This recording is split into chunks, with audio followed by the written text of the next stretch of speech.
महंगाई और बिजली के बिलों के खिलाफ रावलपिंडी के बाद जमात इस्लामी ने कराची में गवर्नर हाउस के बाहर भी धरना दे दिया है।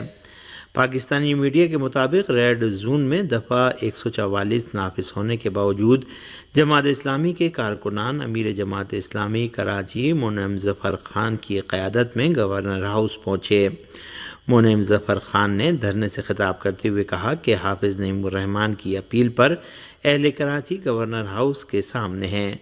गवर्नर विफाक का नुमाइंदा है। विफाक के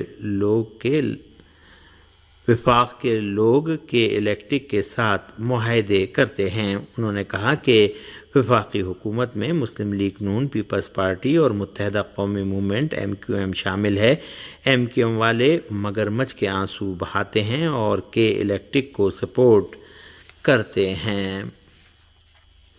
हिंदुस्तान के ज़ेर इंतज़ाम कश्मीर के ज़िला गंदरबल के चेरवान पेदाबल कंगल इलाके में सैलाबी सूरत हाल पैदा हुई, जिसकी वजह से चंद रहायशी मकानात को नुकसान पहुंचा। हिंदुस्तानी मीडिया के मुताबिक हफ्ते और इतवार की दरमियानी शब मौसम ने करवट ली, जिसके साथ ही इन इलाक़ों में सूरत हाल बारिश से मुतासर हुई। मकामी ज़राए ने बताया है कि बादल फटने की सदाएं गूंजते ही लोग घरों से बाहर आए और महफूज मकामात की तरफ भागने पर मजबूर हो गए। ईरान में हमास के नुमाइंदे खालिद क़ुदूमी ने इरना के साथ गुफ्तगू में कहा है कि इस्माइल हनिये का कत्ल अमरीका की इजाज़त से हुआ है। खालिद क़ुदूमी ने कहा कि मेरी नज़र में हाज इस्माइल हनिया फ़लस्तीनी तंजीमों के दरमियान इत्तेहाद का बाइस थे और दुश्मन ये देख रहा था कि वो आलम इस्लाम और इलाक़े और दुनिया में एक हर दिल अजीज़ सिफारतकार बन गए हैं।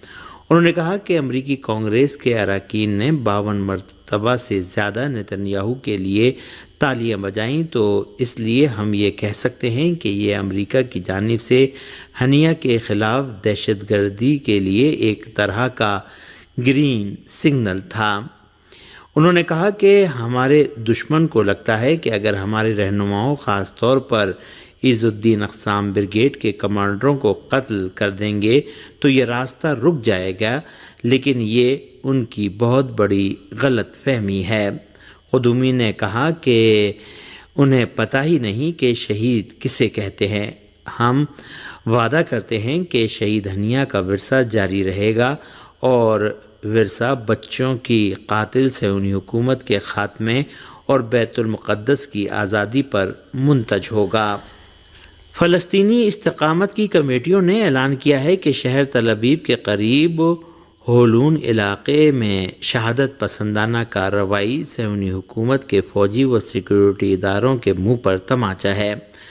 फ़लस्तीनी इस्तिक़ामती कमेटियों ने अपने बयान में इतवार की सुबह जनूबी तल अबीब की शहादत पसंदाना कार्रवाई की मुबारकबाद देते हुए कहा कि ये कार्रवाई फ़लस्तीनी मुजाहिदीन के अज़्म के मुकाबले में सयूनी हुकूमत के खोखलेपन का सबूत है। फ़लस्तीनी इस्तिक़ामती कमेटियों ने अपने बयान में मज़ीद कहा कि ये कार्रवाई ग़र्ब उर्दुन और गज़ा में मिल्लत फ़लस्तीन के ख़िलाफ़ सयूनियों के रोज़ाना के जराइम और नस्ल कुशी का फ़ितरी व अमली जवाब है।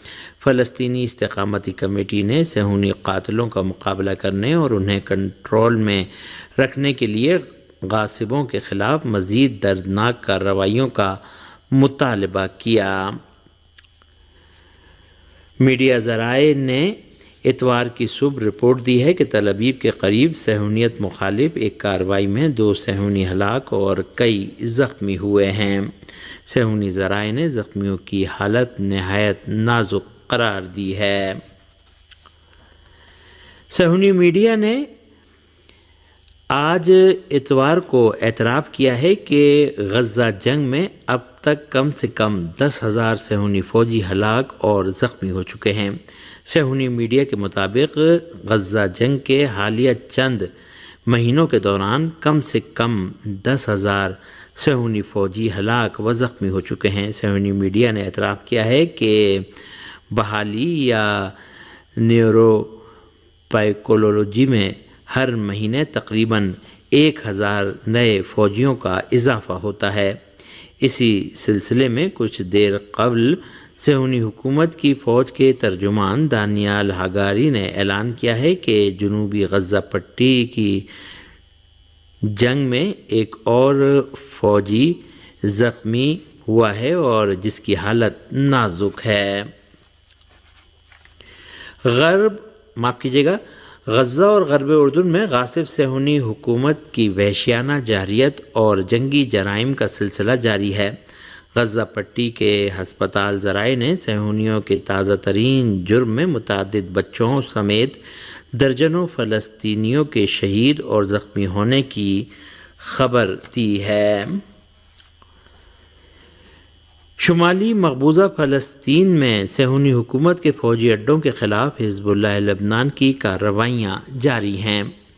حزب اللہ لبنان نے اپنے بیان میں اعلان کیا ہے کہ غزہ پٹی کے عوام کی حمایت اور فلسطینی استقامت کی مدد کے تناظر میں آج صبح شمالی مقبوضہ فلسطین کی رامیہ فوجی چھاؤنی میں صہیونی فوج کے جاسوسی آلات کو نشانہ بنایا گیا۔ اس بیان میں کہا گیا ہے کہ حزب اللہ کا حملہ پوری طرح کامیاب رہا اور میزائل ٹھیک نشانے پر لگے، جس کے نتیجے میں مد نظر ہدف تباہ ہو گیا۔ اسی سلسلے میں شمالی مقبوضہ فلسطین کے الجلیل ایلیا کی علاقائی کونسل نے اعلان کیا ہے کہ لبنان سے ایک میزائل فائر کیا گیا اور اس نے علاقے کے المنارہ اور یفتح کے درمیان واقع زرعی فارمز کو نقصان پہنچایا ہے۔ حزب اللہ لبنان نے بتایا ہے کہ جنوبی لبنان کے دیہاتوں بالخصوص کفر کلا اور دیر السرایا دیہاتوں پر صہیونی دشمن کے حملوں کے جواب میں پہلی بار شمالی مقبوضہ فلسطین میں واقع صہیونی کالونی بیت حلل کو دسیوں کیٹیوشا میزائل سے نشانہ بنایا گیا۔ جنوبی لبنان کے کفر کلا اور دیر سرایا دیہاتوں پر صہیونی فوج کے حملوں میں کئی عام شہری زخمی ہو گئے ہیں۔ مظلوم فلسطینی عوام کی حمایت، استقامتی محاذ اور صہیونی حکومت کے جرائم کے زیر عنوان اسلامی انسانی حقوق کے 8ویں دور کا ایوارڈ تحریک حماس کے سربراہ اسماعیل ہنیہ کو دیا گیا۔ اسلامی انسانی حقوق کی حمایت کے لیے دیے جانے والے ایوارڈ کے 8ویں دور کی تقریب تہران میں منعقد ہوئی، جس میں اسلامی جمہوریہ ایران کی عدلیہ کے سربراہ سمیت ملک کے اعلیٰ سیاسی و عسکری حکام نے بھی شرکت کی۔ اسلامی انسانی حقوق ایوارڈ کی تقریب 4 اگست کو یوم اسلامی انسانی حقوق اور احترام انسانیت کے موقع پر منعقد ہوئی۔ اس تقریب میں اسلامی انسانی حقوق کا ایوارڈ انسانی حقوق کی پامالی کی بھینٹ چڑھنے والوں اور انسانی حقوق کے حامیوں نیز اس کے لیے کام کرنے والوں کو دیا جاتا ہے۔ اس سال اسلامی انسانی حقوق کا بین الاقوامی ایوارڈ تحریک حماس کے شہید سربراہ اسماعیل ہنیہ، جہاد اسلامی فلسطین کے سربراہ زیاد النخالہ، جماعت اسلامی پاکستان کے سابق سربراہ سراج الحق، فرانسیسی وکیل و قانون دان ژیل دوور، کینیڈا میں صہیونیت مخالف کارکن شارلوت کیتس اور اقوام متحدہ میں نکاراگوئے کے سفیر اور مستقل مندوب حاشیہ المیڈا کو دیا گیا۔ اس تقریب میں ایران کے شہید وزیر خارجہ حسین امیر عبداللہیان کے خاندان اور آزاد شدہ سفارتکار شہید اسد اللہ اسدی اور شہید زاہدی کے گھر والوں کو بھی اسلامی انسانی حقوق کے انعام